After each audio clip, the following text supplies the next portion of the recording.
যাই বলো না কেন মেহেদি ডিজাইন কিন্তু একটু গুলুমুলু হাত হইলে দেখতে বেশি সুন্দর লাগে, প্লাস সেখানে ডিজাইন করেও আরাম, কারণ অনেক বড় একটা স্পেস পাওয়া যায়।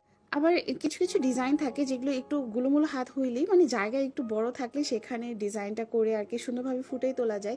যেমন এখনই যে কাজটা করতেছি এটা কিন্তু আরেকটু ছোট করে যদি আমি ডিজাইন করতাম মানে চিকন হাতের জন্য, তখন কিন্তু পুরো ডিজাইনটা সেখানে ফুটিয়ে তোলা যেত না।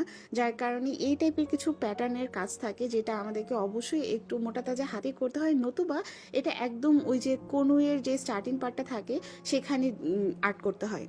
মোটা মানুষদের আমাদের এটা একটা ভালো প্লাস পয়েন্ট যে মেহেদি পরলে এটা সুন্দর মানায়, প্লাস চুড়ি পরলেও আবার অনেক সুন্দর মানায় মোটা হাতেই। তবে চিকন হাতেও কিন্তু ডিজাইন ফুটায় তোলা যায়, তবে সেক্ষেত্রে কিছুটা ট্রিক্স মেনটেন করতে হয়। যেমন যেই ডিজাইনই করেন না কেন সেটা একটু ছোট ছোট করে করতে হয়, আর হাতটা একদম যেন ভরাট করে ডিজাইন করা যায়, এতে করে দেখা যায় ডিজাইনটা দেখতে অনেক বেশি সুন্দরও দেখায়, প্লাস হাতটাও একটু মোটা তাজা দেখায়। মানে দেখা যায় অনেকেই আমাদেরকে বলে যে আপু সেম ডিজাইন যখন আমরা করতে যাই তখন আমাদের হাতে দেখা যায় অল্প কাজ করতেই পুরো হাত ফিল আপ হয়ে যায়।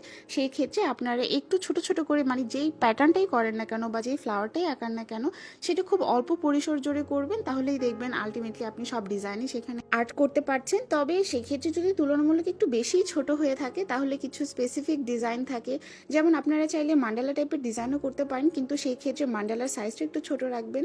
কারণ আমার কাছে মনে হয় যে চিকন হাতে না বড় মান্ডালাটা কিন্তু মানায় না, একদমই ভালো লাগে না, বেখাপা একটা লাগে। আর ছোট হাতে ম্যাক্সিমাম সময়ে একটু ভরা টাইপের কাজ করবেন, মানে গর্জিয়াস একটু ওই যে সেমি ব্রাইডাল টাইপের স্ট্রিং টাইপের ডিজাইন এরকম করলে চিকন হাত আরও বেশি চিকন দেখায়। আবার অনেকের হাত দেখা যায় তুলনামূলক একটু বেশি চওড়া থাকলে ওনারা যদি চায় যে আমার হাতটাকে একটু তুলনামূলক চিকন দেখানোর জন্য, তাহলে সেই ক্ষেত্রে আপনারা স্ট্রিং টাইপের ডিজাইন করবেন, বা একদম ব্রাইডাল ডিজাইন মোটেও করবেন না।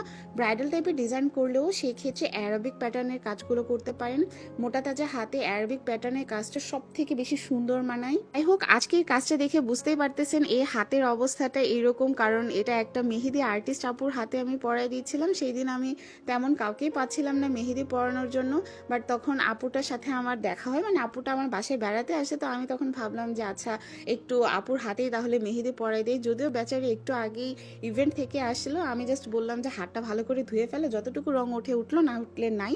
আমি এখন থেকে চেষ্টা করব ইনশাল্লাহ প্রতিদিনই একটা করে টিউটোরিয়াল আপনাদের সাথে শেয়ার করার। তবে আফসোসের বিষয় এত সুন্দর ডিজাইনের ফ্রেস চেন বা ম্যাচুর চেন কোনোটারই আমি ভিডিও করতে পারি নাই, কারণ আপুটা বেশিক্ষণ মেহেদি হাতে রাখতে পারে না। আসলে ডান হাতে বেশিক্ষণ মেহেদি হাতে রাখাও যায় না, তো আপু কিছুক্ষণ পরেই মেহেদিটা উঠাই ফেলছিল।